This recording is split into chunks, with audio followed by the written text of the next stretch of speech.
இன்னொரு பக்கம் கூட்டம்லாம் ஓகே தான், அது எப்படி ஓட்டா மாறும் அப்படின்றது இன்னொரு பக்கம்.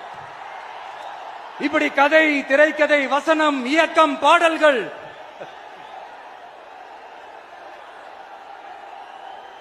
அதனால இந்த அரசியல் ஆய்வாளர்களுக்கு நான் சொல்றதெல்லாம் ஒன்னேதான், நல்லா கேட்டுக்கங்க.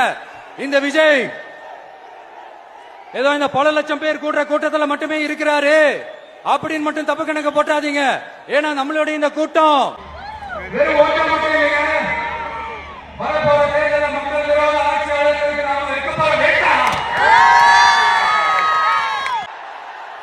நம்மளை கோட்டைக்கு அனுப்ப போற ரூட்டா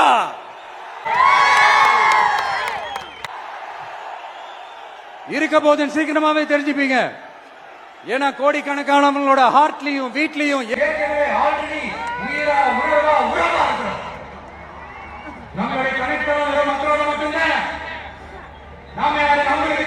அவங்க யாருன்னு நமக்கு தெரியும். நாமளும் நம்ம மக்களும் எப்படி இருக்கிறோம்னு எதிரிகளுக்கு நல்லாவே தெரியும்.